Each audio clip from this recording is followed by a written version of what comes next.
Such a stark contrast from yesterday. The wind would just bugger off.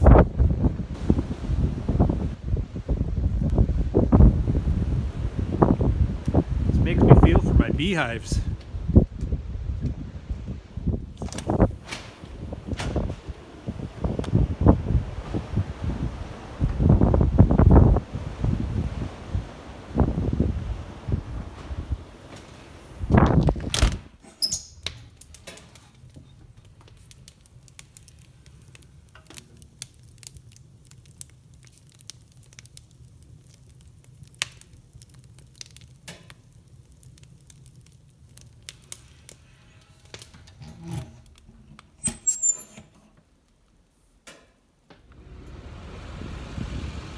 Well, that one was -8 last night. Kind of procrastinated this morning. I want to get some hives moved out, but I don't like moving them when they're that cold. They have a lot of work going on within these nests. Stirring them up just adds stress.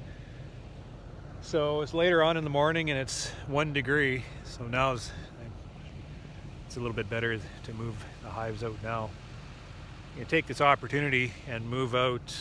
Well, I'll get a full truckload anyways. I was planning on moving all day today, getting a few more yards out, but business just keeps layering itself on me. So it looks like I'll just get 1 truck loaded up here, get them moved out, get some business done, and then I'll do the same tomorrow with another truckload and just scraps all over the place just to help clean up the corners, get that all moved before the warmth comes back. Try to do something through these days. I've Carrie working inside the shop right now, prepping equipment, and we're getting ready just to anticipate what we will be needing to do as soon as the weather lets us. Shouldn't open the colonies just before I move them, but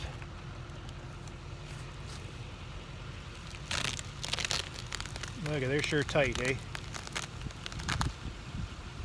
Tight cluster. Eating that protein. I just hope they haven't pulled off the brood. These colonies know what's going on. They'll stretch the eggs out, and then they'll pull back. I don't know. Hopefully, I mean, tonight it's supposed to be -9 or something. The next night -7 or -8, -9, I don't know. Stupid cold. And then a little bit of warmth.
Wow, that little bastard tagged me right in the forehead.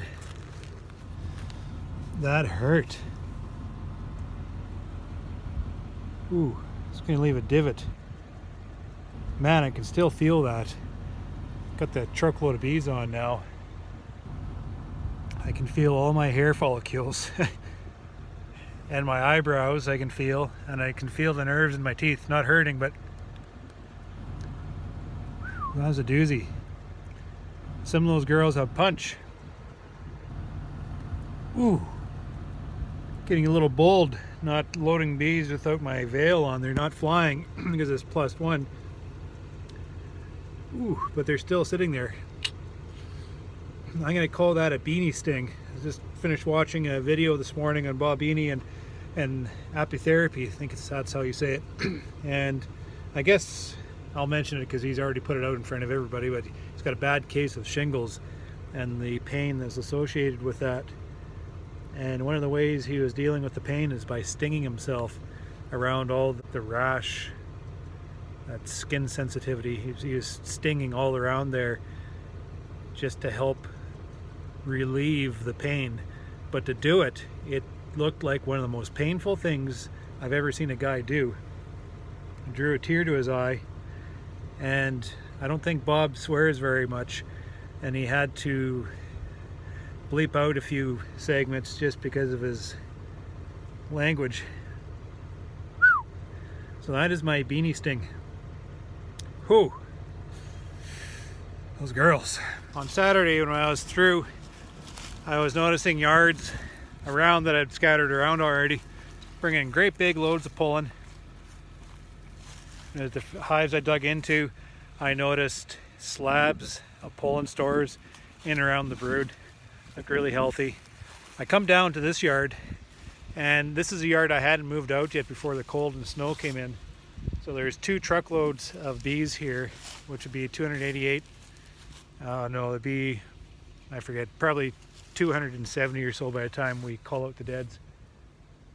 And they're in the middle of a section, about half a mile that way on all sides of it.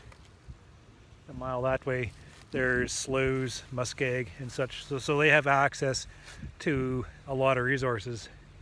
Except I also have yards over there already tapping those resources. And I noticed when I come into this yard that instead of the great big balls of pollen like I was seeing in the other yards coming in, where they can hardly hit the landing board because they're so heavy, these girls probably had a third of that on their legs coming in, streams of it, boom, boom, boom, boom, coming in like that. And not as much when I dug down into the nest here, not as much on hand in storage around the brood nest. So that's a problem because I hadn't got this yard out yet, and I should have worked a little bit harder to make sure that they are out spread across the countryside to, capture that free, highly nutritious stuff. Because the yards they're going to are waiting. I mean, the pollen hasn't been foraged on yet by these honeybees, so they're just waiting for me to take it out there, and it's available, and just I hadn't done it.